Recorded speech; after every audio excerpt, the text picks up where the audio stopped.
Hello, this is Richard Clow. This is the book I used, and this is the recipe for the kafta.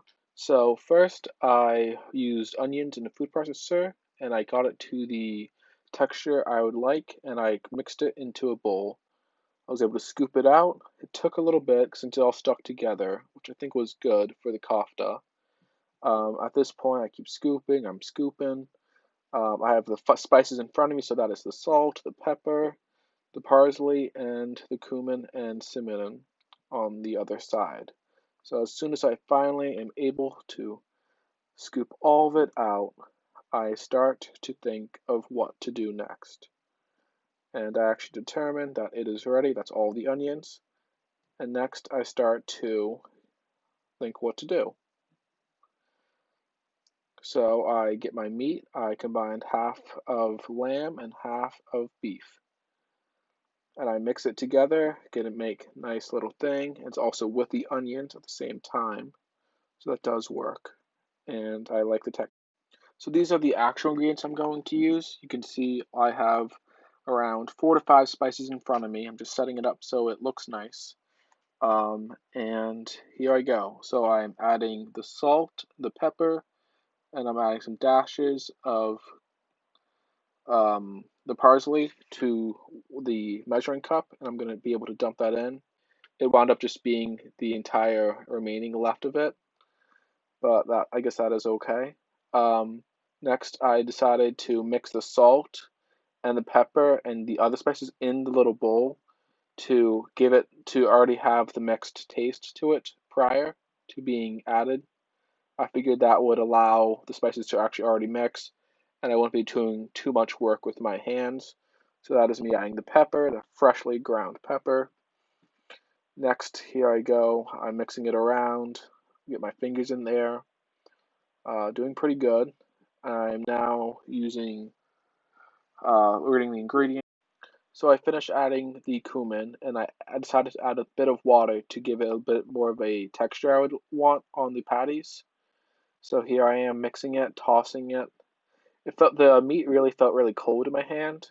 It was a different feeling. I've never really felt anything like that. Um, but I made sure I used gloves to wash my hands so people eating my meals would not get anything from my hands. So I actually let the wooden skewers soak overnight in water just so that they wouldn't burn, and now I'm spraying them with vegetable oil, just lubing it up for the meat. Figured it would be better so it wouldn't just be sticky. So I'm just spraying them all down, and here's just me spraying some three. After spraying it down, it was time for to actually form the patties. This was actually probably one of the hardest parts of the actual making of the kofta. It was a really big learning curve. As you can see, I'm trying to figure out the size of how big the meat should be. And I think it's all right. I actually end up taking some off of that one, but I'm trying to form it, and I figure out that it should really be about the size of your palm of your hand, so it's a bit more smaller. And actually, the smaller ones ended up being easier to maintain on the grill because it was just easy. It made it cook faster. So here I am again trying to figure out how big the beef should be. And I'm trying to like play with different ways of putting the skewer in. A couple of times I would just form the meat around the skewer, or sometimes I'll just stick the skewer in. Just trying to figure it out. I'm still trying to like see, is this too heavy? And I think it's about right. Um, but yeah, so I put it back. I put it there, and I go roll some more up for the next skewer. I'm playing around with it, having a little too much fun.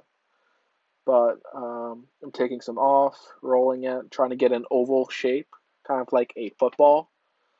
So that's like the shape that it is preferred with. So I'm sticking the skewer in. I'm adding a bit more because I think it's a little too light. And packing, and there we go. There's that batch. I'm adding some more. Actually, I had to add some more beef, so I would have enough for the amount of skewers I had. And I keep mixing, mixing. And this is where I feel confident in the amount I am putting on the skewers. I know that I've done a good amount. Just keep trying to form it, make it more of a mixture.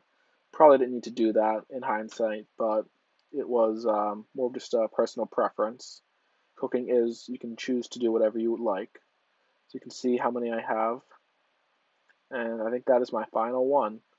So I have about 8 on there, and here's a photo of me getting ready for the grill. It was raining outside, opening up the grill, and I'm placing them on. I was a bit nervous because I didn't know if they would fall through, so I was very careful with it. And I placed it so the sticks were the edge, and here's me just checking up on them. This was probably about after 5 minutes. I'm looking at seeing if they can move yet, if I can flip them. They were not ready yet, which was kind of disappointing, but I guess it's better. That one was ready. Um, so I just moved that one. That was the only one I was ready out of that batch, but it didn't really look ready to me. So then that was one of the smaller ones. And it was, see, I did struggle with doing that. So then I close it again, check up on again, and I actually messed up flipping that one. And just like that, I was finished. I learned a lot from this. I learned that the spices is really more of a personal preference. And when I first was researching this, I did have trouble finding recipes. So I actually understand why I had trouble finding recipes. Now, I do have leftover meat, and there's another recipe that is kafta, but you used potatoes and breadcrumbs or cracker crumbs, and you put that in the oven. So I'm actually going to try that next because it's a variation of kafta. I'm excited to try that. But here's the basic kofta I made, and I am proud of it, and I hope you enjoy this video. Thank you for your time.